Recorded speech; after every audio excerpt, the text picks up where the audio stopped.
Granite Finance Business School, High-Tech City, Hyderabad. BCom, BBA, PGDM, MBA. Call 9000 welcome to Telugu popular TV. West ఏషియాలో యుద్ధం నేపథ్యంలో Trump ఇరాన్కి ఎన్నో వార్నింగ్లు ఇస్తున్నాడు. అయితే ఏ వార్నింగ్కి కూడా ఇరాన్ తలొగ్గట్లేదు. యథావిధిగా వాళ్ళు యుఎస్ బేస్ల మీద దాడులు చేస్తున్నారు, ఇజ్రాయెల్ మీద దాడులు చేస్తున్నారు. అయితే ట్రంప్ ఇదే చివరి వార్నింగ్, ఇదే లాస్ట్ వార్నింగ్ అనుకుంటూ రెగ్యులర్ చెప్తున్నా అసలు ఇరాన్ ఎందుకు ఇంత మొండిగా ముందరకు వెళుతోంది అనే అంశాల గురించి మనతో మాట్లాడడానికి జియో పొలిటికల్ అనలిస్ట్ సురేష్ కొచ్చటిల్ గారు ఉన్నారు. నమస్కారం సురేష్ గారు. నమస్కారం పవన్ గారు. సురేష్ గారు, ఏంటి అసలు ట్రంప్ ఎన్ని వార్నింగ్లు ఇచ్చినా అసలు ఇరాన్ అసలు పట్టించుకోవట్లేదు, లెక్క చేయట్లేదు. ఆ ధైర్యం ఏంటి? ఇరాన్కి ఏముంది ఆప్షన్స్ చెప్పండి సార్. ఇరాన్ ఓకే మేము అంగీకరిస్తామని చెప్తే ట్రంప్ ఏమంటాడు, ఫస్ట్ మీ రెజీమ్ మార్చేసేయండి, మీ అక్కడ ఉన్న అందరిని తీసేసేయండి, మేము కొత్త వాళ్ళని పంపిస్తున్నాం యుఎస్ నుంచి, రేజా పేల్వి కానీ మిగతా వాళ్ళు పంపిస్తాం. అది ఇరాన్ ఇప్పుడు అంగీకరించదు. ఇరాన్ ఒక చాలా ప్రౌడ్ నేషన్, మనం గుర్తుపెట్టుకోవాలి. 6000 నుంచి 7000 సంవత్సరాల హిస్టరీ ఉంది వాళ్ళ దగ్గర. సరే, ఇప్పుడున్న రెజీము వాళ్ళ పాలిటిక్స్ అదంతా పక్కన పెట్టండి. కానీ ఇప్పుడు కూడా ఇరాన్ దగ్గర ఉన్న నాలెడ్జ్ సిస్టమ్స్, ఇరాన్ దగ్గర ఉన్న సెక్యూరిటీ, డిఫెన్సివ్ మెకానిజం, ఇదంతా చాలా ఇంపార్టెంట్. ఎందుకంటే మనం యూజువలీ పాలిటిక్స్ మాట్లాడుతున్నాం ఏదో బంగ్లాదేశ్ గురించో మయన్మార్ గురించో కాదు మాట్లాడేది. ఈ దేశం 8 సంవత్సరాలు సద్దాం హుసేన్తో కొట్టుకున్నారు. దీనికన్నా పెద్ద యుద్ధం ఉండేది ఇన్ టర్మ్స్ ఆఫ్ లాంజివిటీ, అంటే నంబర్ ఆఫ్ ఇయర్స్. 8 సంవత్సరాలు అంటే తక్కువ కాదు. ఆ 8 సంవత్సరాలు పోరాడిన నేషమే ఇరాన్. వాళ్ళు చూశారు దీనికన్నా ముందు కూడా వాళ్ళతో ఏం జరిగిందని. వాళ్ళు ఒక డిఫెన్సివ్ మెకానిజంకి వెళ్ళిపోయారు. ఒఫెన్సివ్ మెకానిజం లేదు వాళ్ళ దగ్గర. అంటే పెద్ద ఎయిర్ ఫోర్సు, 450 ఎయిర్క్రాఫ్ట్, 2 ఎయిర్క్రాఫ్ట్ క్యారియర్లు, అది ఇది ఏం లేదు వాళ్ళ దగ్గర. సో మీరు అట్లాంటి ఒక దేశం ఉన్నప్పుడు మీరేం చేస్తారు? జర్మనీ, ఇంగ్లాండ్, స్పెయిన్ కలుచుకుంటే ఒక దేశం అనేది ఇరాన్ సైజ్. ఆలోచించండి, 3 దేశాల సైజ్, అంత పెద్ద దేశాలు ఇరాన్. సౌదీ అరేబియాతోని ఆల్మోస్ట్ ఈక్వల్ అంటే చెప్పచ్చు. 5 కోట్ల జనాభా అనుకుంటారు. అట్లా 90 లక్షల మంది, 90 million people. So that is 9 crore అనమాట, తక్కువేం కాదు. సో వీళ్ళది ట్రంప్ వీళ్ళని నేను ఫినిష్ చేసేస్తాను, నేను రేపు అవుట్ అయిపోతావు అంటే వాళ్ళు అంగీకరించారు. వాళ్ళు పట్టించుకోరు. వాళ్ళు బికాజ్ దే నో వాళ్ళది ఒక్కటే ఏమేంటంటే పవన్ గారు, సర్వైవ్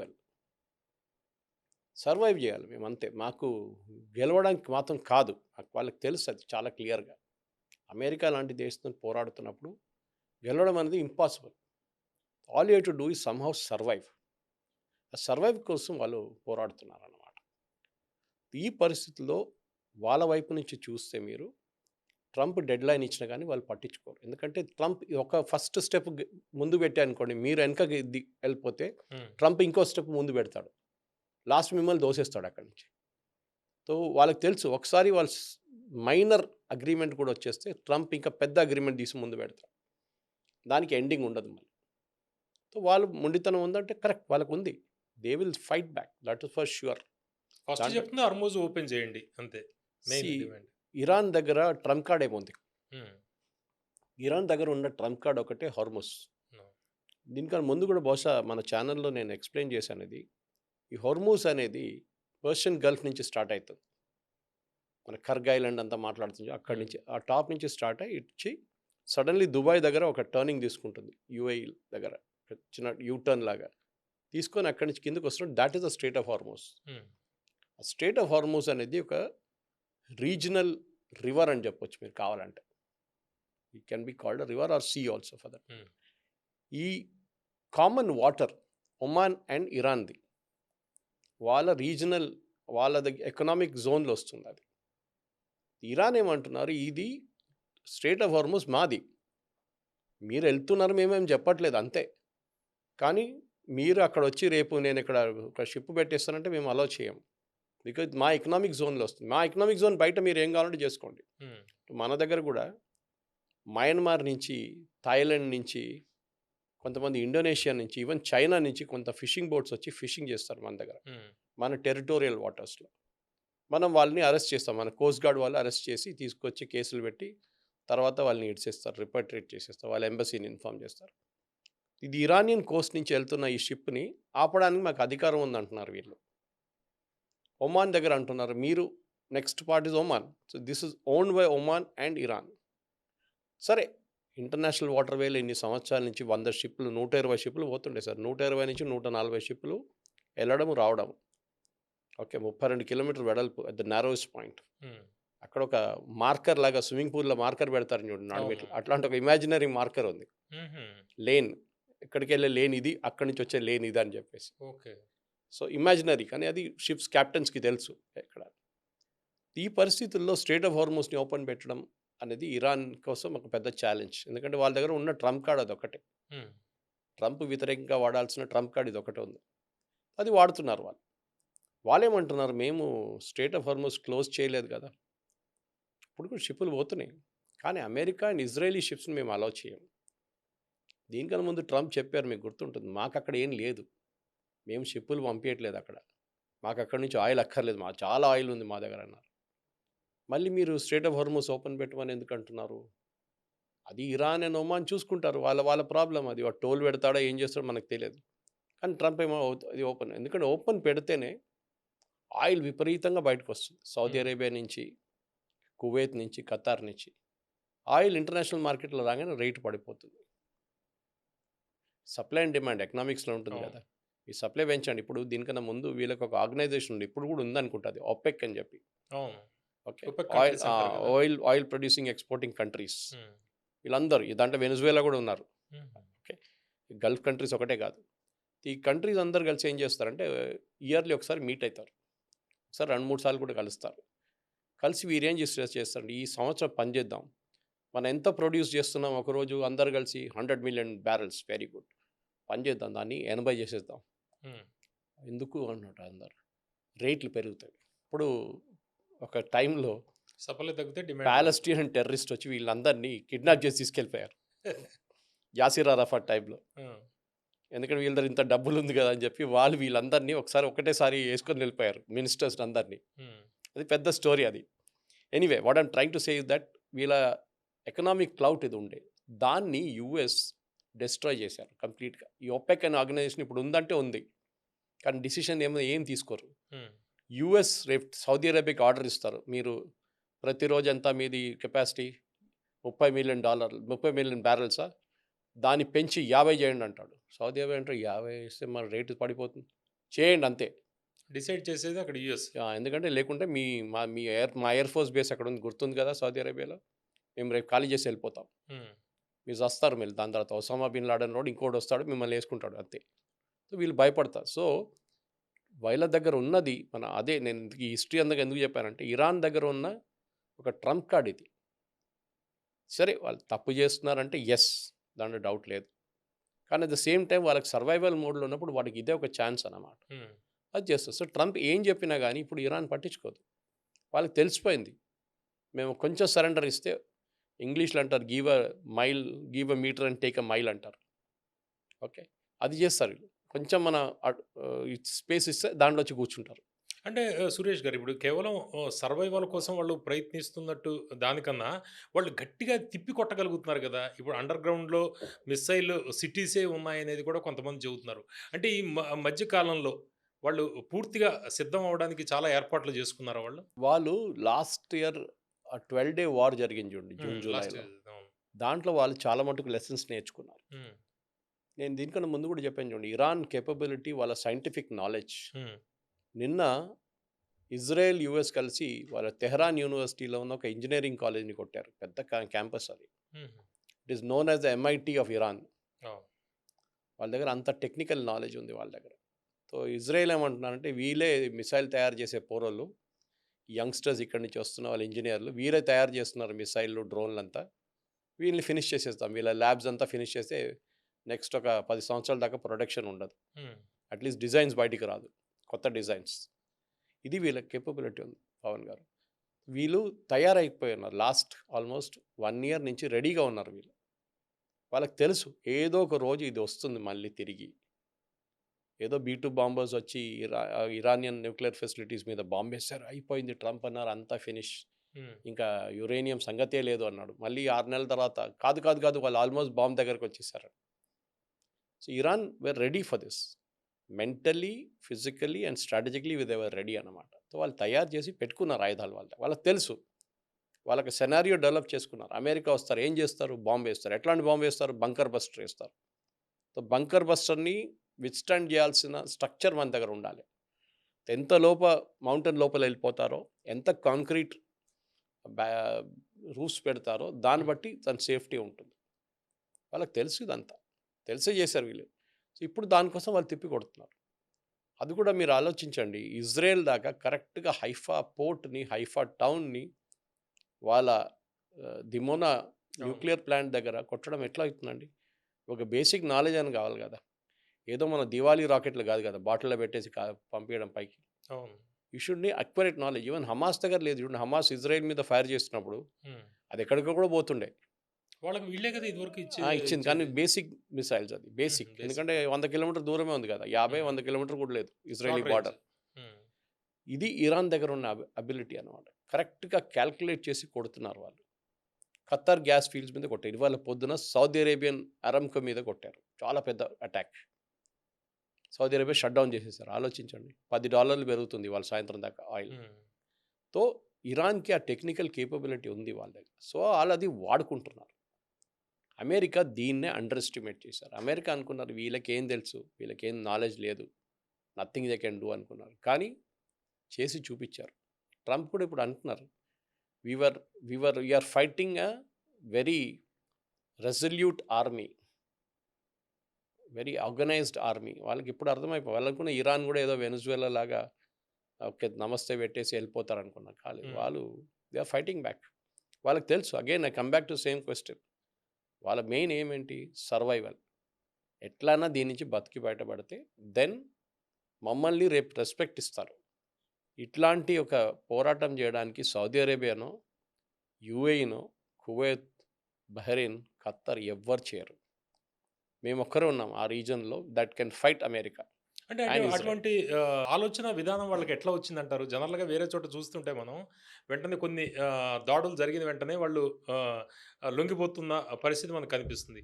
అయితే ఇరాన్ అంత గట్టిగా వాళ్ళు నిలబడడానికి వాళ్ళ ఆలోచన ధోరణి. ఐ థింక్ నేను చెప్పాను చూడు, ఒకటి సద్దాం హుసేన్ దగ్గర నుంచి నేర్చుకున్న లెసన్స్ చాలా ఉన్నాయి వాళ్ళు. ఆ 8 సంవత్సరాల్లో సద్దాం హుసేన్ వాళ్ళ మీద చేసిన దాడులు చాలా. ఆ టైంలో మీకు గుర్తుంటే 79లో షా ఆఫ్ ఇరాన్ పారిపోయారు. అవును. రెవల్యూషన్ తర్వాత. సో ఇరాన్ ఆర్మీ చాలా వీక్ ఉన్నారు ఆ టైంలో. ఈవెన్ ఖొమేనీ తిరిగి వచ్చినప్పుడు కూడా ఖొమేనీకి డౌట్ ఇరాన్ ఆర్మీ మీద ఉండే. ఎందుకంటే ఇరాన్ ఆర్మీని, ఎయిర్ ఫోర్స్ని, నేవీని ట్రైన్ చేసింది యుఎస్ వాళ్ళు షా ఆఫ్ ఇరాన్ ఉన్నప్పుడు, రేజా పేల్వి ఉన్నప్పుడు. సో ఈయనకి ఎప్పుడు డౌట్ ఉండే, వీడు ఎక్కడో రోజు తుపాకీ తీసి నన్ను కాల్చేస్తాడని చెప్పేసి. ఈయన ఏం చేసిండంటే ఖొమేనీ, ఆయన రెవల్యూషనరీ గార్డ్స్ అని చెప్పి ఒక యూనిట్ సెటప్ చేశారు. ఐఆర్జీసీ అంటాం కదా, ప్యారలల్గా, లేక ప్యారలల్ ఆర్మీ. ఈ ఆర్మీకి ఏమో ఏ ఫండ్స్ లేదు, ఏం లేదు. ఐఆర్జీసీకి కావాల్సినంత ఫండ్స్ కావాలంటే అంత ఇచ్చేస్తారు. వాళ్ళు ఈ ముల్లాస్తోని, అయోతుల్లాతోని చాలా క్లోజ్ ఉన్నారు. వాళ్ళు they are like an extended arm, వాళ్ళ సెక్యూరిటీ ఆర్మ్ లాగా. వేరే రెగ్యులర్ ఆర్మీని పక్కన పెట్టేశారు. ఉందా ఆర్మీ? ఉంది. 8 లక్షల మంది ఉన్నారు. వీళ్ళేమో 1,60,000 అంతే. కానీ they are more powerful IRGC. వాళ్ళకి ఆయుధాలు, వాళ్ళ ఆర్మీని మొత్తం లేపేసాం అన్నా కూడా పెద్ద మార్పు ఏం రాలేదు. ఎందుకంటే వాళ్ళతో పెద్ద ఏం లేదు. వాళ్ళకి లేదు. వాళ్ళకి ఆయుధాలు ఇవ్వలేదు. మీరు మళ్ళీ ఆలయం చేసుకుంటారు, వాళ్ళు పక్కన పడేసి వెళ్ళిపోతారు. వాళ్ళకి ప్రాబ్లం లేదు.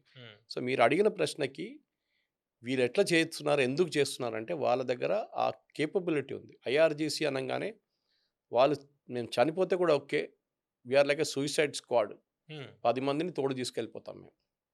అది వాళ్ళ యాటిట్యూడ్స్. దానికోసం మా మీద దాడి చేశారో సౌత్ పార్స్ ఫీల్డ్ మీద, మేము ఖతార్ గ్యాస్ ఫీల్డ్ మీద కొడతాం. మమ్మల్ని ఇక్కడ కొట్టారో, మా ఆయిల్ ఫీల్డ్ కొట్టారో, మేము సౌదీ అరేబియా మీద కొడతాం.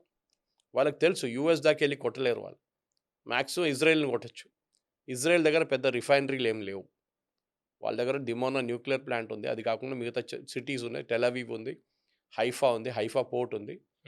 వాళ్ళు కొడతారు. In fact Haifa port is owned by Adani group మన ఇండియా నుంచి. సో అట్లాంటివి ఉన్నాయి, వాళ్ళు చేస్తున్నారు. ఈ ఐఆర్జీసీ రిక్రూట్మెంట్ ఎట్లా ఉంటుంది? వాళ్ళది కేవలం ఏ వర్కులు చేస్తుంటారు వాళ్ళు? ఐఆర్జీసీ చాలా పెద్ద హిస్టరీ ఉంది వాళ్ళకి. అది మనం బహుశా ఇంకో ఇంటర్వ్యూలు చేయాల్సి వస్తుంది. వాళ్ళు మనం యూజువలీ రెవల్యూషనరీ గార్డ్స్ అంటే ఏమనుకుంటాం, మనకు ఆర్మీ లాగా, డిసిప్లిన్ లాగా అందరు డ్రిల్ చేస్తుంటారు, ఫిజికల్ ఫిట్నెస్ ఉంటారు, ట్రైనింగ్ ఉంటుంది. వాళ్ళు యుద్ధంలో ఉంటారు మోడ్లు ఎప్పుడు అనుకుంటా. కాదు, వాళ్ళు కాంట్రాక్టులు కూడా నడిపిస్తారు. హుహు. బిల్డింగ్‌లు కడతారు, రోడ్లు కడతారు. కాకుండా చాలా మటుకు సివిల్ ఇన్‌ఫ్రాస్ట్రక్చర్ ప్రాజెక్ట్స్ చేస్తారు. హ్మ్. దానికి కారణం ఏంటంటే అంటే ఐఆర్‌జీసీలో అదొక వింగ్. వింగ్. హ్మ్. ఇరాన్‌లో కరప్షన్ అనేది టాప్ టు బాటమ్ ఉంది. హుహు. అది మీరు అనుకుంటారు ఖొమేనీ వచ్చిన తర్వాత 79 తర్వాత కాదు. షా ఆఫ్ ఇరాన్ టైం నుంచి కరప్షన్ అంటే ఇరానియన్ సొసైటీలో ఒక పార్ట్ అండ్ పార్సెల్. మనలాగానే మన దగ్గర లంచం లేకుండా ఏం నడవదు ఇండియాలో అవును. గూడా. మీరొక రిజిస్ట్రేషన్ ఒక ఫ్లాటో, అపార్ట్‌మెంటో లేకుంటే ఇల్లు రిజిస్టర్ చేయడానికెళ్తే రిజిస్ట్రేషన్ మీకు తెలుస్తుందక్కడ తెలంగాణలో. ఎంత లంచం ఇయ్యాలని జెప్పేసి. అలాంటి ఆహ్, వాడే ఎవరో సుప్రీం ఇన్ఫర్మేషన్ మొత్తం ఇచ్చేసుంటాడు డబ్బులు సో, తీసుకొని. వీళ్ళేంటంటే వీళ్ళ రెవెన్యూ ఎక్కడి నుంచి వస్తుంది సార్? మీరు అడిగారు చూడండి వీళ్ళకి డబ్బులు ఎక్కడి నుంచి వస్తుందని. సో, అవును. డైరెక్ట్‌లీ వీళ్ళకి ఆ డబ్బులు ఇయ్యకుండా ఈ కాంట్రాక్టర్‌కి ఇచ్చే బదులు వీళ్ళకిచ్చేసి వాళ్ళ దగ్గర అంటారు నువ్వు కావాల్సిన ప్రాఫిట్ దాంట్లో సంపాదించుకో. ఓహో! నువ్వు ఆయుధాలు దాని నుంచి కొనుక్కో. మా దగ్గరొచ్చి ఆయుధాలు దానికి డబ్బులు కావాలి, షిప్పులకి డబ్బులు కావాలి మాకు. We will give you enough contract. Dam కట్టాలో కట్టేసుకో. రోడ్‌లేయన్నా ఏసుకో. ఎయిర్‌పోర్ట్ కట్టాలో కట్టేసుకో. కానీ we will give the funds. So, ఐఆర్‌జీసీకి ఫండ్స్ అంతా ఐఆర్‌జీసీ 30-40% మంది ఇట్లాంటి ప్రాజెక్ట్స్ మీద ఫండ్ చేస్తారు. దానివల్ల వీళ్ళు ఓన్ చేసుకుంటున్నారు ప్రతీదీ. ఉంది. ఇప్పుడు ఇట్లాంటిది మీరు అడిగితే మన దేశంలో ఉందా అంటే ఉంది. హ్మ్. మన దేశంలో కేరళలో కమ్యూనిస్ట్ వాళ్ళది ఒక ఆర్గనైజేషన్ ఉంది. ఓరాలంగల్ సొసైటీ అని చెప్పి కేరళలో. హ్మ్. కమ్యూనిస్ట్ వాళ్ళు ఉన్నప్పుడు ఇప్పుడు కూడా పినరాయి విజయన్ ఉన్నప్పుడు కూడా ఏ కమ్యూనిస్ట్ పార్టీ వస్తే అక్కడ ఏ ప్రాజెక్ట్ ఉంటే వీళ్ళకిస్తారు. టెండర్ లేదు. హుహు. ఆలోచించండి. ఇప్పుడు రీసెంట్‌గా కేరళ హైకోర్ట్ పెద్ద కేసు నడుస్తుంది దాని మీద. భారతదేశంలో టెండర్ లేకుండా ఒక పబ్లిక్ ప్రాజెక్ట్ రోడ్ గాని, ఒక ఎయిర్‌పోర్ట్ అని చెప్పలేము కానీ పెద్ద సివిల్ ప్రాజెక్ట్స్ ఒక టన్నెల్ కట్టాలన్నా, ఏదైనా చేయాలంటే కేరళలో ఓరాలంగల్ సొసైటీకి ఇచ్చేస్తారు. వాళ్ళు కమ్యూనిస్ట్ పార్టీదే. హ్మ్. ఇప్పుడు ఆలోచించి మంచి ఫండింగ్ కదా సార్! అవును. మీరు 100,00,00,000 కట్టాల్సింది మీరు 150,00,00,000కు కొటేషన్ ఇస్తారు. అప్రూవ్ చేసేస్తారు గవర్నమెంట్. 50,00,00,000 మీ ప్రాఫిట్. అది కమ్యూనిస్ట్ పార్టీకెళ్తుంది తిరిగి. ఇది ఇరాన్‌లో కూడా ఇదే జరుగుతుంది. హ్మ్. కేరళలో జరిగే అదే మోడల్ అక్కడ కూడా ఉందన్నమాట. I'm just giving an example. ఎందుకంటే మన ప్రేక్షకులకు తెలియదు ఇట్లా అవును. ఉందని. తెలంగాణలో మీరు ఒక ప్రాజెక్ట్ చేయాలంటే మీకు టెండర్ పిలవాలి. 10 మంది రెస్పాండ్ చేస్తారు. లోయెస్ట్ కొటేషన్ తీసుకుంటారు మీరు. అక్కడ అట్లా లేదు. ఒకటికే ఇస్తారు. అది ఎప్పుడో పుట్టిన చట్టం అది. సో, అది దట్ ఈస్ ఇరాన్‌లో కూడా సేమ్ ఇది. రెవల్యూషనరీ గార్డ్స్ అనేది వాళ్ళు లీగల్ ఎంటిటీ. సో, హ్మ్. వాళ్ళకేం చేస్తారంటే వాళ్ళు కొన్ని ఇల్లీగల్ యాక్ట్స్ చేయాలంటే వాళ్ళతోని చేయలేరు. ఒకడిని జల్ది చంపరా అంటే మళ్ళీ పెద్ద ఇష్యూ అయిపోతుంది. సో, వాళ్ళు ఒక మిలిటెంట్ ఆర్గనైజేషన్ తయారు చేసుకున్నారు తోడు. దాని పేరు బసీజ్. హుహు. ఈ బసీజ్ ఏం చేస్తారంటే వీళ్ళు ఎవరైనా హిజాబ్ లేకుండా రోడ్డు మీద తిరుగుతున్నారు. వాళ్ళిద్దరిని పంపిస్తారు. ఎళ్లి చూడరా అని. వాడు బైక్‌లో పోతాడు. వాళ్ళ దగ్గర తుపాకీ ఉంటూ ఉంటుంది. మెషిన్ AK-47 లాంటిది. అక్కడెళ్తారు చూస్తారు. అమ్మాయి హిజాబ్ లేకుండా తిరుగుతుంది. కొడతారు ఆమెని. ఎక్కువ లొల్లి చేస్తే చంపేస్తారు. ఒక లేడీని అట్లాగే చేస్తే ప్రొటెస్ట్ పెద్ద ఎత్తున వచ్చింది. కరెక్ట్. ఈ వీళ్ళు హిజాబ్ చేసింది. ఇప్పుడు కూడా మొన్న ట్రంప్ అంటున్న 45,000 మందిని చంపారంటున్నారు కదా! హ్మ్. 45 కాలేదు గానీ 15,000 మందిని చంపుంటారు. 15,000 మందిని చంపారు. సో, మహిళలనా? It is a tragedy. Correct. Okay. అదే దానికోసం చెప్తాను. నాకు ఈ ఇరానియన్ రెజిమ్‌తోని ఏ సింపతి లేదు. హ్మ్. ఓకే. ఎందుకంటే ఒక సొసైటీలో మహిళల్ని బుర్కా యేసుకొని నడిపియడం అనేది అన్నిటికంటే హారబుల్ థింగ్. ఈవెన్ ఇండియాలో గూడా. ఫర్ ఎగ్జాంపుల్ కేరళలో నాకు తెలుసు నేను పుట్టిందక్కడే గానీ, పెరిగిందిక్కడే గానీ, వెకేషన్‌కెళ్తున్నప్పుడు నా స్కూల్ టైమ్‌లో ఒక్క బుర్కా యేసిన మహిళ గూడా కనిపియరు మీకు. ఇవాళ కేరళలో ప్రతి విలేజ్‌లో గూడా బుర్కా లేకుండా తిరగరు. అంటే ఆ కల్చర్ అక్కడ కూడా వచ్చేసింది. సౌదీ అరేబియాలో మొహమ్మద్ బిన్ సల్మాన్ ఏమంటున్నాడు ఎంబీఎస్ అంటున్నారు. బుర్కా లేదు, ఏం లేదు. మీరేం కావాలంటే చేసుకోండి. నేను యూరోప్ లాగా తయారు చేయబోతున్నాను. మీరు దుబాయ్‌కెళ్తే యూ విల్ బి వండరింగ్ మీరు థాయిలాండ్‌లో ఉన్నారా? దుబాయ్‌లో ఉన్నారా అని. కానీ మన దేశంలో ఆ కల్చర్ వచ్చేసింది. సో, ఇరాన్‌లో ఉన్న ఆ కల్చర్ ఇది మహిళల్ని ఇన్సల్ట్ చేయడం, మహిళల్ని ఈ ఇంట్లో మజీబ్ వాళ్ళేనా చంపేసింది ఆ! 15,000 మందిని? వాళ్ళే చేశారు. హ్మ్. అకౌంటబిలిటీ లేదు గదా! అవును. ఎవడో సివిల్ డ్రెస్‌లో ఉన్నాడు. వాడు చంపాడు. మేమేం చేయాలి? హ్మ్. మాతోని సంబంధం లేదంటారు. రేపు ఇంటర్నేషనల్ ఎంక్వైరీ వస్తే కూడా ఆమ్నెస్టీ ఇంటర్నేషనల్లో లేకుంటే యూఎన్‌హెచ్‌సిఆర్ వస్తే వాళ్ళంటారు మేము చేయలేదండి. ఎవడో చేసాడొచ్చి. వి ఆర్ నాట్ రెస్పాన్సిబుల్ అంటారు. హ్మ్. సో, ఇట్లాంటి పరిస్థితుల్లోనే ఇప్పుడు జరుగుతున్న ఈ దాంట్లో మీరు అడిగిన ప్రశ్నకి స్టార్టింగ్ నుంచి ఇది లింక్. హ్మ్. They will not surrender. ఈ చైనా రోల్ ఏంటి సార్? చైనా టెక్నాలజీ ఇప్పుడు వీళ్ళ సొంత టెక్నాలజీనా? లేకపోతే చైనా తోటి చైనా ఏమొస్తుంది నుంచి వీళ్ళకి? వీళ్ళు తెప్పించుకుంది రాడార్ సిస్టమ్స్ తెప్పించుకున్నారు. హ్మ్. ఎర్లీ డిటెక్షన్ సిస్టమ్స్ అంటే ఎయిర్ డిఫెన్స్. ఎయిర్ డిఫెన్స్ కోసం. సో, ఎందుకంటే ఇది సప్లై చేయడానికి 2, 3 దేశాలే ఉన్నాయి మీ దగ్గర. 2, 3 కాదు 5, 6 ఉన్నాయనుకోండి. ఫ్రాన్స్ ఒకటి ఇవ్వచ్చు. వాళ్ళు ఇయ్యరు కదా వీళ్ళకి. వాళ్ళు ఇవ్వరు. రష్యా ఒకటి ఉన్నారు. రష్యా ప్రాబ్లమ్ సెపరేట్ ఉంది. వాళ్ళు అవును. ప్రొడక్షన్ చేయలేకపోతున్నారు. చైనా ఉన్నారు. చైనా అమ్మడానికి ఎప్పుడో నుంచి రెడీ ఉన్నారు. వీళ్ళకొక్కరికే కాదు, ఆఫ్రికా మొత్తం అమ్మేసుకున్నారు వాళ్ళు ఇది. పాకిస్తాన్‌కి ఇచ్చారు మొన్న. మనం చూసాం ఆపరేషన్ సింధూర్ అవును. టైంలో ఏం జరిగిందనేది. అవును. ఎక్కడెక్కడ చైనా వాళ్ళ అప్పులు ఇయ్యొచ్చు, అప్పులు ఇచ్చేసి దాంతో పాటు ఇది కూడా ఇచ్చేస్తారు. ఎయిర్ డిఫెన్స్ సిస్టమ్ గానీ, దాని తర్వాత J-15, J-17s అంట. ఇరాన్ దగ్గర ఎయిర్ ఫోర్స్ కూడా లేదు. చైనా వాళ్ళు ఎందుకు అమ్మలేదంటే అది పెద్ద క్వెషన్ అది. వాళ్ళు అమ్మొచ్చు కదా J-15 చేసాడు. కానీ యూఎస్ అగ్రీ చేయరు. మళ్ళీ శాంక్షన్స్ అంటారు. శాంక్షన్ పెట్టేశారు వాళ్ళు. సో హ్మ్. దాంట్లో చాలా క్లియర్ అనమాట. డబ్బులు రావు రేపు. సో ఈ పరిస్థితుల్లో చైనా హెల్ప్ చేయడం అనేది ఇది ఉండొచ్చు. దట్ ఈస్ వాళ్ళు ఎయిర్ డిఫెన్స్ సిస్టమ్ సప్లై చేస్తే దాంట్లో డౌట్ లేదు. మీకు దానికన్నా ఇంకా ముందుకెళ్ళి చైనా ఏమైనా హెల్ప్ చేశారంటే పాసిబ్లీ కొంత మట్టుకు ఇంటెలిజెన్స్ ఇచ్చుంటారు. అది రష్యా ఇచ్చారని చెప్తున్నారు ఇప్పుడు చాలా క్లియర్‌గా. అదేముంటుంది, రియల్ టైమ్ శాటిలైట్ పిక్చర్స్ ఉంటుంది. అంటే ఈ అలోద్ ఎయిర్ ఫోర్స్ బేస్ ఖత్తర్‌లో ఇన్ని F-35లు ఉన్నాయి. పార్కింగ్ ఇట్లా ఉంది. ఇట్లా పార్క్ చేశారు. ఇన్ని హ్యాంగర్ లోపల ఉన్నాయి. ఒక 2 అవాక్స్ బయట ఉంది. ఈ ఇమేజెస్ ఇస్తారు వాళ్ళకి. బాంబింగ్ ఈజీ అయిపోతుంది కదా. ఆ లాటిట్యూడ్, లాంజిట్యూడ్ వేసి కొట్టేస్తే మిసైల్ వెళ్ళిపోతుంది. అది మెయిన్ అన్నమాట. సో రష్యా హెల్ప్ చేస్తున్నారు, చైనా హెల్ప్ చేస్తున్నారు అంటే డౌట్ లేదు. నార్త్ కొరియా ఉందంటే చెప్పలేము. ఎందుకంటే నార్త్ కొరియా చాలా దూరం. వాళ్ళు ఏమైనా పంపిస్తే యూఎస్ ఇస్ ట్రాకింగ్ 24/7 ట్రాక్ చేస్తున్నారు. ఎప్పుడు జిమ్మీ కార్టర్ టైం నుంచి. అప్పటి నుంచి ఉందా? 79 నుంచి Iran is under tracker. Because America నడిపిస్తున్న రాజుని తీసి మీరు బయటపడేశారు, రేజా పేల్వీని. మళ్ళీ ఇప్పుడు వచ్చిన రెజీమ్ని అప్పటి నుంచే అదే ట్రంప్ ఇప్పుడు కూడా చెప్తారు చూడండి, 47 సంవత్సరాలు మనం ఏం చేయలేకపోయాం ఈ రెజీమ్ని. ఇరాన్ అంతా పెద్ద మహాత్మాలు కాదు వీళ్ళు. బేరూట్లో ఇదే హెజ్బుల్లా వాళ్ళు వీళ్ళందరూ కలిసి, ఆ టైంలో హెజ్బుల్లాని ఒఫీషియల్గా లేకుండా కానీ అక్కడ ఒక హోటల్ మీద దాడి చేసి 234 మంది అమెరికన్ సోల్జర్స్ని చంపారు బేరూట్లో. I forget the year. I think somewhere in the 70s, 80sలో జరుగుంటుంది. అది ఇప్పుడు కూడా అమెరికన్స్ మర్చిపోలేదు. 234 వాళ్ళ సర్వీస్ మెన్ని చంపారు. అది వీళ్ళకి ఇప్పుడు కూడా కోపం ఉంది అమెరికాకి. దానికోసం నిన్న కూడా ట్రంప్ మాట్లాడుతూ ఈ నంబర్ మెన్షన్ చేశాడు బేరూట్లో ఆ రోజు జరిగిన అటాక్ మీద. మేము అది ఎప్పుడు మర్చిపోం.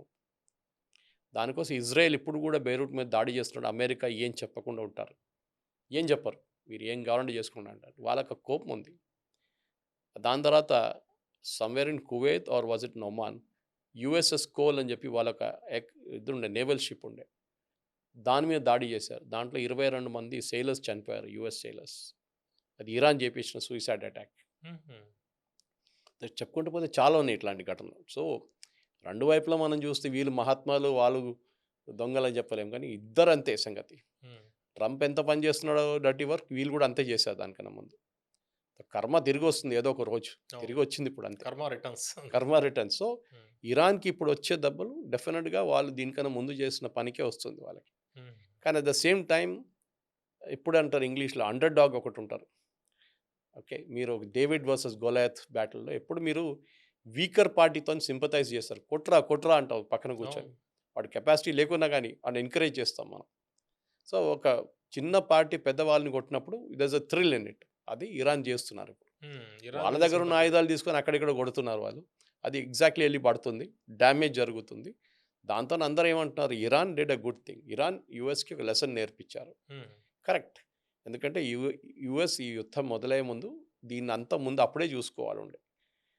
దట్ వెదర్ వీళ్ళ మిసైల్ కెపాసిటీ ఎంత ఉంది, వీళ్ళ డ్రోన్ కెపాసిటీ ఎంత ఉంది, వీళ్ళ యురేనియం ఎక్కడుంది, రెజీమ్ చేంజ్ జరుగుతుందా లేదా, ఏం తెలియకుండా దిగేశారు యుద్ధం. వెనిజులా లాగా అనుకున్నారు వీళ్ళు. వెనిజులా కూడా వాళ్ళ దగ్గర రెగ్యులర్ ఆర్మీ లేదు వాళ్ళ దగ్గర. ఇది ఇట్లా కాదు. వెనిజులాకి వాళ్ళ దగ్గర ఒక యుద్ధానికి వెళ్ళలేదు. వీళ్ళు 8 సంవత్సరాలు సద్దాం హుసేన్తో కొట్టుకున్నారు వీళ్ళు. They have seen the best and worst. Track record మర్చిపోయాడు. వాళ్ళ దగ్గర ఉంది అది. మీరు ఇన్ని సంవత్సరాలు పోరాడినప్పుడు మీ దగ్గర ఎక్స్పీరియన్స్ ఉంటుంది. ఇదే ముస్తఫా ఖమేనీ కూడా ఉన్నారు, ఇరానియన్ సోల్జర్ దాంట్లో పోరాడడానికి వెళ్ళాడు కూడా. ఆయన కూడా ఫ్రంట్ లైన్ వెళ్ళి ఫైట్ చేశాడు. వీళ్ళందరికీ ఉంటుంది అది. Israel has got a similar culture. వాళ్ళ దాంట్లో అందరూ రెడీగా ఉంటారు ఫైట్ చేయడానికి. రిజర్విస్ట్ అంటారు వాళ్ళు. 18 సంవత్సరాలు క్రాస్ చేస్తే మీరు you have to get enrolled in the army compulsory. ఇక్కడ ఇజ్రాయెల్లో 3 సంవత్సరాలు పనిచేయాల్సిందే ఆర్మీలో. దాని తర్వాత యూ కెన్ గో బ్యాక్. హ్మ్. మీరు మీ రెగ్యులర్ జాబ్‌లో వెళ్ళిపోవచ్చు. పిలిస్తే రిటర్న్ రావాలి. దే ఆర్ కాల్డ్ హ్మ్. రిజర్విస్ట్. ఇప్పుడు ఓకే. యుద్ధం నడుస్తుంది లెబనాన్‌లో. చాలామంది రిజర్విస్ట్‌ని పిలిపించుకున్నారు. చాలామంది చనిపోయారు కూడా దాంట్లో. హుహు. వాళ్ళు కాలేజీలో చదువుతున్నారో, లేకుంటే ఏదో ఉద్యోగం చేస్తున్నారు వాళ్ళని. కానీ they become a regular soldiers. మన దగ్గర లేదు ఇప్పుడు అది. మన దగ్గర Agniveer is a limited scheme. అది కాకుండా టెరిటోరియల్ ఆర్మీ అని ఉంది. అక్కడ కూడా కొంతమంది తీసుకుంటారు అట్లా. హ్మ్. బట్ ఓవరాల్ పిక్చర్ మీరు చూస్తే పవన్ గారు, ఇరాన్ కేపబిలిటీ ఉంది. కానీ ఒక స్ట్రెచ్ దాకే లిమిట్ చేయొచ్చు దాన్ని. హ్మ్. ఇప్పుడు పెట్రోకెమికల్ ప్లాంట్ మీద కొట్టిన న్యూస్ మీకు చెప్పాను నేను. దాంతోని ఏమైపోతుందంటే అక్కడున్న ఆయుధాలు ప్రొడక్షన్ తగ్గిపోతుంది. ఏదో ఒక రోజు ఇరాన్ దగ్గర ఈ ప్రొడక్షన్ కంప్లీట్‌గా జీరోకొచ్చేస్తుంది. వాళ్ళ దగ్గర ఆయుధాలు యాక్సెస్ చేయలేకపోతారు. లేకుంటే దాన్ని ఫైర్ చేయడానికి కొన్ని లాంచర్స్ ఉండదు వాళ్ళకి. ఆ రోజు వాళ్ళు డెఫినిట్‌గా సరెండర్ అయితారు. సరెండర్ అని కాదు, ఏదో ఒక ఒప్పందానికి వచ్చేస్తారు వాళ్ళు. అది జరుగుతుంది ఇప్పుడు. అది మన హిస్టరీలో చూసాం చాలా మటుకు. ఓకే. ఎంత పవర్‌ఫుల్ డిక్టేటర్స్ అయినా గానీ, ఇదీ అమీన్ గానీ, ముమ్మర్ గద్దాఫీ గానీ, సద్దాం హుసేన్ వీళ్ళ అందరిది ఎండ్ అదే వచ్చిందన్నమాట. హ్మ్. They meet with a very violent end. కానీ ఇరాన్‌లో ఇప్పుడు ప్రాబ్లమ్ ఏంటంటే, ఒక ఫిగర్ హెడ్ లేరు వాళ్ళకి. ముందు ఖమేనీ ఉండే. దాని తర్వాత ఖమేనీ వచ్చిండు.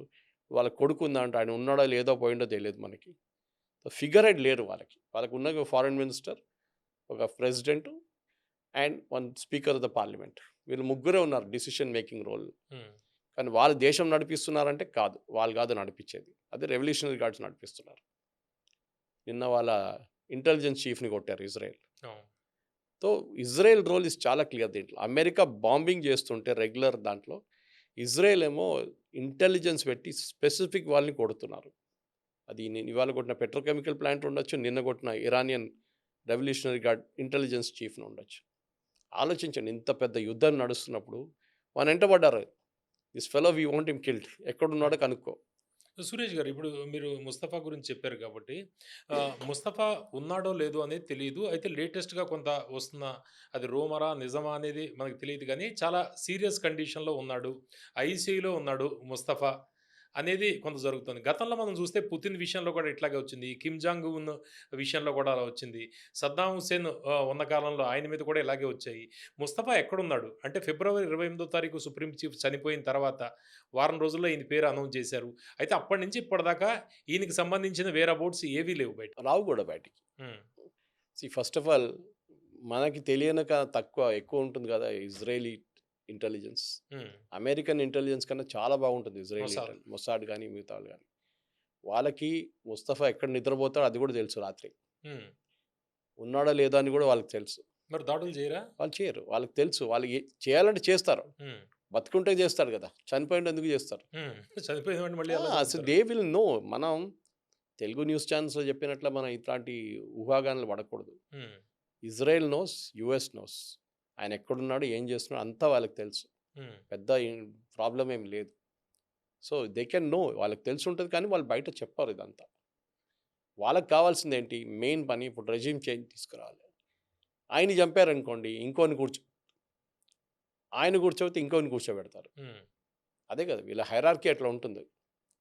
వారం తీసుకుంటారంతే. ఇంకో కొత్త లీడర్‌ని అనౌన్స్ చేస్తారు. ముస్తఫా ఖమీనీని ఎందుకు పెట్టారంటే ఎలిమెంట్ ఆఫ్ కంటిన్యూటీ ఉంటాడు. ఇంకా వాళ్ళ నాన్నగారు రాసిపెట్టారు మీకు గుర్తుంటుంది. హ్మ్. అవును. కొడుకుని చేయకూడదని. చేయకూడదని చెప్పి. అవును. అప్పుడు కూడా వీళ్ళు చేశారు. ఎందుకంటే కొత్తోన్ మొనార్కీకి కొ వ్యతిరేకంగా ఆ! అసలు వాళ్ళు. కొత్తొకాయన్ని తీసుకొస్తే వీడెవడురా అని అడుగుతాడు. హ్మ్. అవును. దానికి 10 మంది క్లెయిమెన్స్ ఉంటారు ఆ పోస్ట్‌కి. నేను కూడా నన్నెందుకు చేయలేదని అడుగుతాడు. లారిజానీ ఉండే. Larijani was aiming for that post. హ్మ్. డీఫాక్టో లీడర్ గదా! సుప్రీం లీడర్ ఉండే ఆయన. అవును. కానీ ఆయన చేయలేదు. కానీ వాడిని ఇజ్రాయెల్ కొట్టారు చూడండి. అవును. ఆయన రేపు సుప్రీం లీడర్ కాకూడదని చెప్పేసి. Okay. Okay. Whereas this fellow was left behind.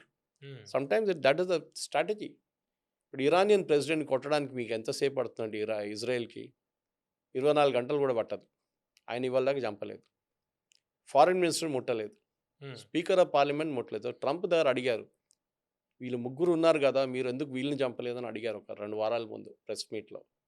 ఆయన అన్నారు వాళ్ళు ముగ్గురిని చంపేసి మళ్ళీ ఎవరితోని మాట్లాడతాం మేమన్నారు. హ్మ్. ఎవరైనా ఉండాలి గదా! ఆ టేబుల్ అటు పక్కన మాట్లాడడానికి. వీళ్ళు ముగ్గురిని స్పీకర్ కొట్టి మాట్లాడుతుంటే గూడా అతని మీద గూడా ఐఆర్‌జీసీ వాళ్ళు అనుమానం వ్యక్తం చేశారు గదా! ఎవరిది? వాళ్ళ స్పీకర్ మీద. ఆ స్పీకర్ మళ్ళీ వీళ్ళకేదైనా అమ్ముడుపోయాడా యూఎస్‌కి అని అది ఒక ఎట్లా అనుమానం. అయిపోతుందంటే ఈ అది ఎలిమెంట్ ఆఫ్ ఒక కన్‌ఫ్యూజన్ క్రియేట్ జేయడానికి. హ్మ్. ఒక రూమ్‌లో 10 మంది ఉంటే దాంట్లో అమెరికన్ ప్రెసిడెంట్ ఈ 10 మందిలతోనే మేము ఇద్దరితోని మాట్లాడుతాం అంటే వాడికి వీడికి డౌట్ వస్తుంది. వాడు పక్కనోడిని చూస్తాడు వీడేనా? ఆ! వాడేమో వీడి వైపు చూస్తాడు. వీడే మాట్లాడుతున్నామో ట్రంప్‌తో అనుమానం క్రియేట్ చేయడం. అనుమానం క్రియేట్ చేయడం. దట్ ఈస్ హ్మ్. ఒక డిస్ఇన్ఫర్మేషన్ క్యాంపెయిన్ అంటాం మనం దాన్ని. ఓహో! మొన్న అంటున్నారు చూడండి, వీరన్నారు అమెరికన్ పైలట్‌ని మేము ఆల్రెడీ సేవ్ చేసేసాం అని చెప్పి హ్మ్. డిస్ఇన్ఫర్మేషన్ క్యాంపెయిన్ నడిపించారు. మీరెందుకు తిరుగుతున్నారు? $60,000 ఎంతో రివార్డ్ ఇస్తా అని చెప్పి తిరుగుతున్నారు. ఆయన మేము ఆల్రెడీ తీసుకెళ్ళిపోయాం అయిపోయింది. హ్మ్. సో వీళ్ళు వెళ్ళిపోతారు. ఓహ్! వాళ్ళు తీసుకెళ్ళిపోయారులే అని చెప్పి. కానీ అక్కడే ఉన్నాడు ఆయన ఇంకా. హ్మ్. So that's called disinformation campaign. CIA దీంట్లో పెద్ద చాంపియన్స్ వీళ్ళు. హ్మ్.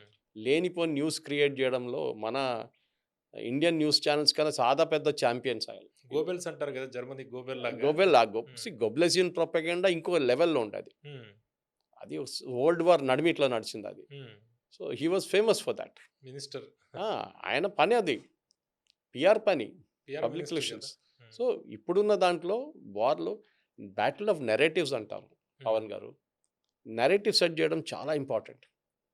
ఆపరేషన్ సింధూర్‌లో నేను కాలేజ్ ఆఫ్ డిఫెన్స్ మేనేజ్మెంట్ ఆఫీసర్స్‌ని అడ్రెస్ చేసుకుంటా మన ఇండియన్ ఆర్మీది. ఇక్కడ హైదరాబాద్‌లో ఒక లెక్చర్‌లో నేను మాట్లాడాను. హైదరాబాద్ మేనేజ్మెంట్ అసోసియేషన్ వాళ్ళు కండక్ట్ చేసిన ఒక లెక్చర్‌లో నేను కూడా మాట్లాడాను. సో నేను నేను చెప్పాను వాళ్ళ దగ్గర. We failed in one thing operation సింధూర్‌లో. సో అందరూ ఏంటి సురేష్ గారు ఇట్లా అంటున్నారు ఫెయిల్ అయింది. సక్సీడ్ అయింది కదా! మనం గెలిచాం కదా! గెలిచారు కరెక్టే. We failed in the battle of narratives. Hmm. Pakistan రోజుకి 3, 4 ప్రెస్ కాన్ఫరెన్స్‌లు చేస్తుండేవాళ్ళు డీజీఐఎస్‌పీఆర్. మేము అది చేసాం, మేము ఇది చేసాం అన్నీ అబద్ధాలు. కానీ ఏమైతుందంటే ఆ అబద్ధం 1000 సార్లు నేరేటివ్. చెప్పినప్పుడు నిజంగా అనిపిస్తుంది. అవును. ఇంగ్లీష్‌లో అంటారు live will travel round the world by the time you put on your shoes అంటే. అవును.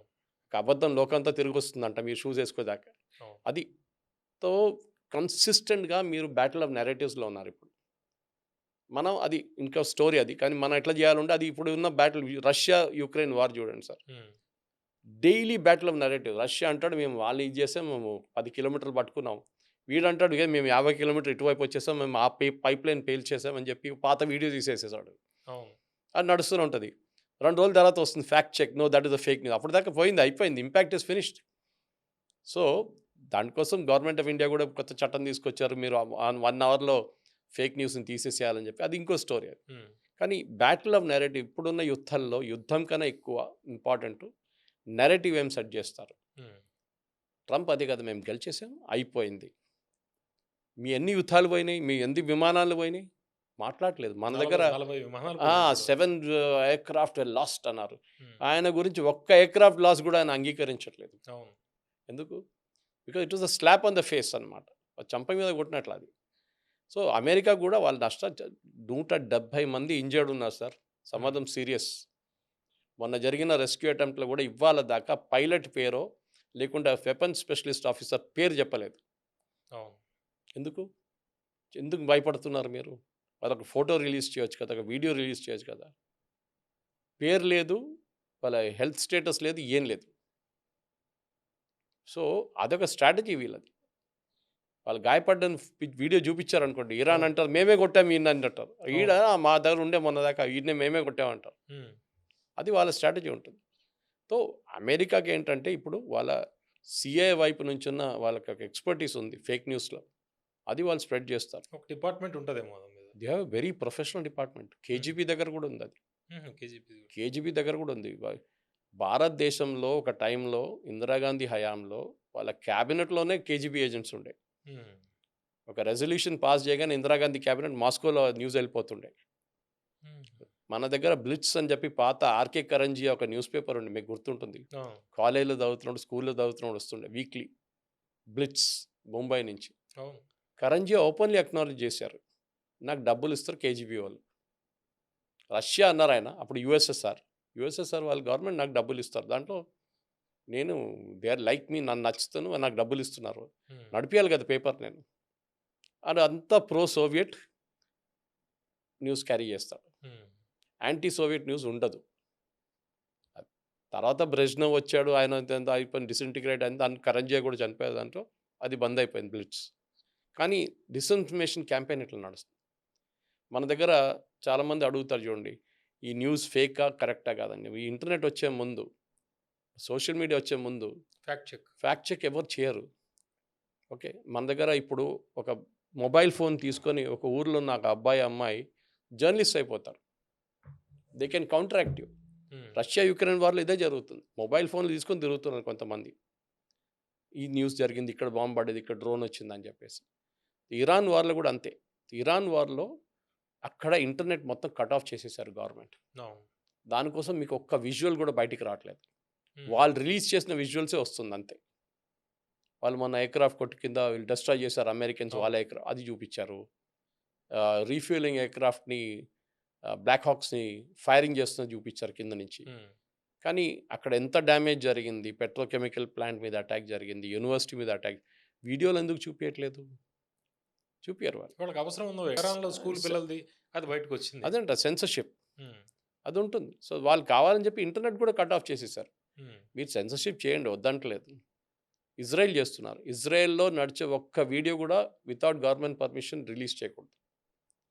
యూఏఈ గవర్నమెంట్ ఎవరైనా వీడియో తీసుకొని ఏస్తే వాళ్ళని జైల్‌లో ఏసేస్తాం. హ్మ్. ఓకే. ఏదో మిసైల్ వస్తుంది, మిసైల్‌ని కొడుతున్నారు, అది ఇది అని చెప్పి వీడియో తీసి మీరు సోషల్ మీడియా పోస్ట్‌లు ఎక్కడైనా ఏస్తే మిమ్మల్ని జైల్‌లో ఏసేస్తారు. ఆల్రెడీ అవును. 54 మంది వచ్చింది. జైల్‌లో ఉన్నారు. హ్మ్. అన్ని దేశాలు చేస్తున్నాయి. Even Saudi Arabia has got similar restriction. So, ఇప్పుడు మీరు చెప్పే దాని ప్రకారం ఇరాన్ గెలుస్తుందా? ఓడిపోతారా? రేపు పొద్దున మనం ఇది మాట్లాడి రికార్డ్ ఏసి మీరు రిలీజ్ చేయక పొద్దున 5:30కి లేసి నేను 5 గంటలకు అలారం పెట్టుకుంటాను రేపు పొద్దున. చూద్దాం ఏమైతుందో. కానీ నా అంచనా ప్రకారం దీన్ని మళ్ళీ పొడిగిస్తారు. హ్మ్. ట్రంప్‌కి తెలుసు. కానీ ఇవాళ ఇప్పుడు జరుగుతున్న అటాక్స్ చూస్తే ఇరాన్‌కి ఒక చిన్న వార్నింగ్ ఇస్తున్నలాగా ఇస్తున్నారు.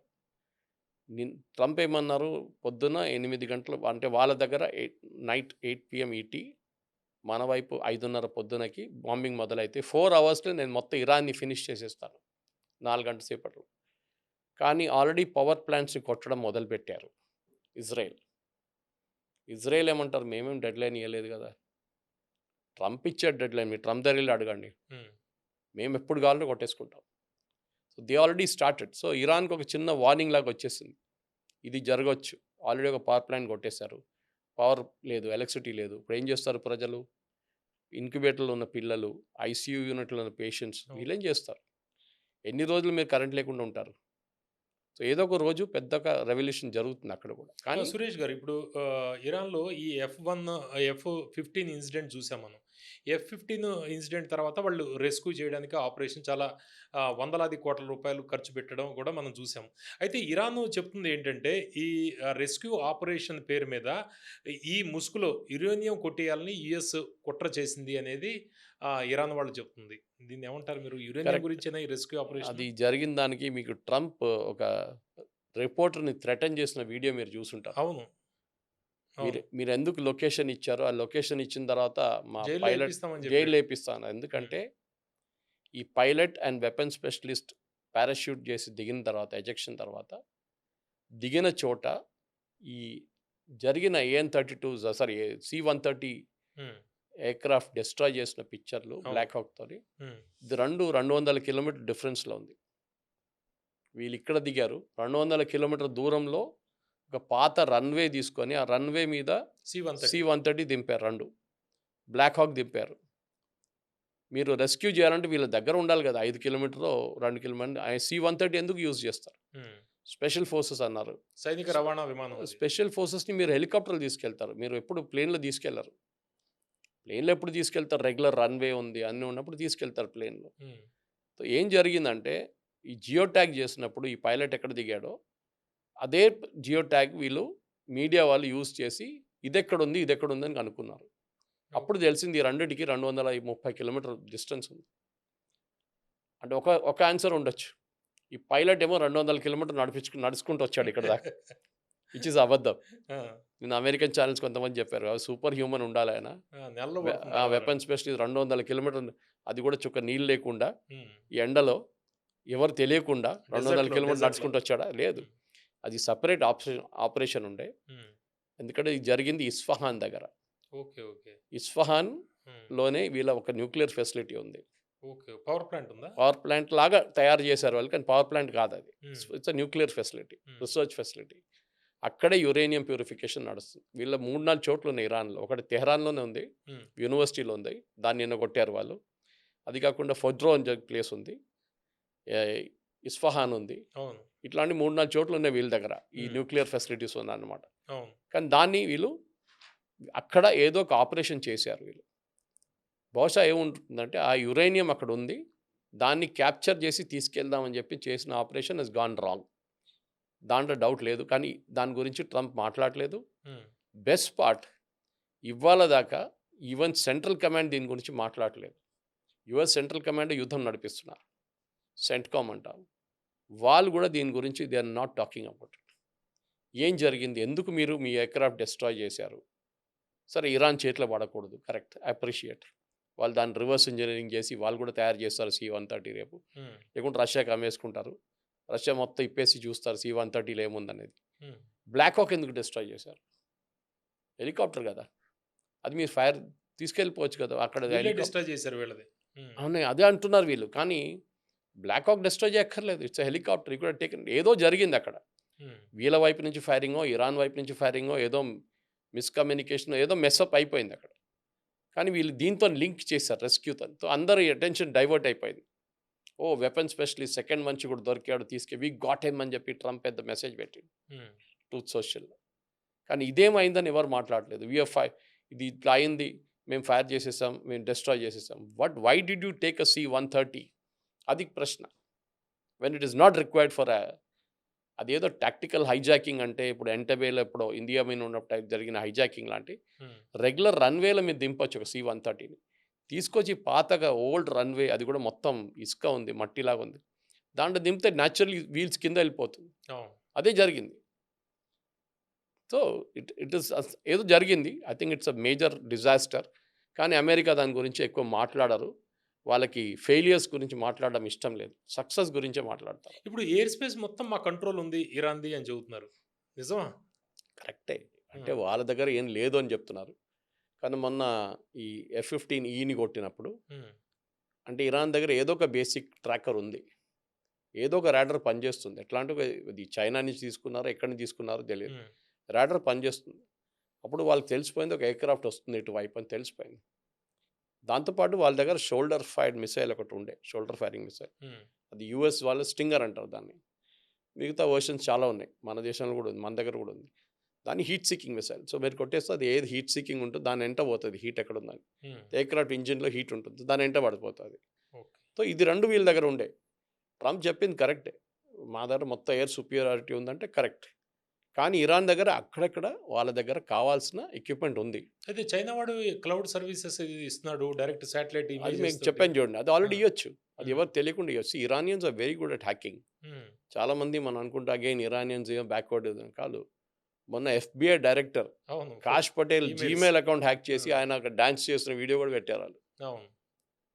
ఆయన ఒక ప్రైవేట్ వీడియో ఉండే.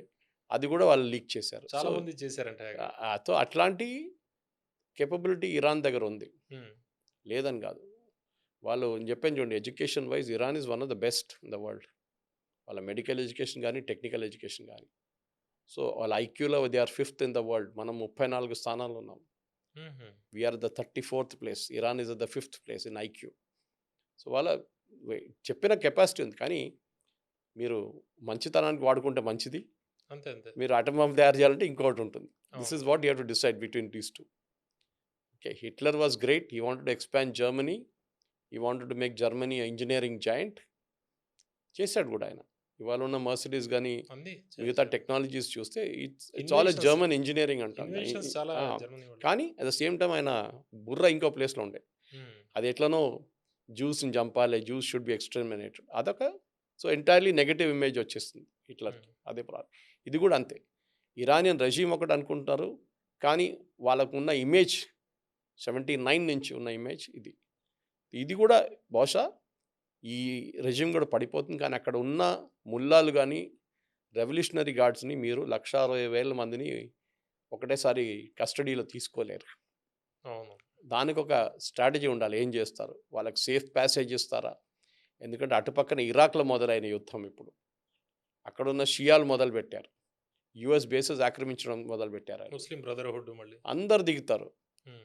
So Iran also will become something very similar. మీరు లిబియాలో ఎప్పుడు నడుస్తుంది? లిబియాలో గవర్నమెంట్ ఉన్నారంటే ఉన్నారు. ఇరాక్‌లో ఎలక్షన్ జరిగింది. ఇవాళ దాకా గవర్నమెంట్ టేక్ ఓవర్ చేయలేకపోయారు. ఆలోచించండి. అవును. సో అట్లాంటి పరిస్థితిలో even Iran will become like that. Mess up అయిపోతుంది. అది అమెరికా కేపబిలిటీ అది. అమెరికాని మెచ్చుకోవాలి ఆ మాటకి. వాళ్ళు ఎక్కడెళ్లారో ఆ దేశం మొత్తం ధ్వంసం చేసి ఎళ్లారు వాళ్ళు అక్కడి నుంచి. అవును. వాళ్ళ ఉన్న సిస్టమ్ కూడా పోతుంది. కంప్లీట్గా. ఇరాక్లో చూపించారు, సిరియాలో చూపించారు, లిబియాలో చూపించారు, ఆఫ్ఘనిస్తాన్లో చూపించారు. ఇప్పుడు ఇరాన్లో కూడా అదే జరగబోతుంది. They will make a mess out of it అన్నమాట. ఓకే. చూద్దాం సార్. అయితే రానున్న రోజుల్లో మరి పరిణామాలు ఎలా మారతాయనేది మనకి కాలమే చెప్పాలి. అయితే ట్రంప్‌కి మాత్రం ఇరాన్ ఒక కొరకరాని కొయ్యలాగా మారుతుంది. అయితే ఇరాన్‌కి మద్దతుదారుల సంఖ్య కూడా పెరుగుతున్న పరిస్థితి కూడా కనిపిస్తోంది. చూస్తూ ఉండండి తెలుగు పాపులర్ టీవీ. నమస్కారం.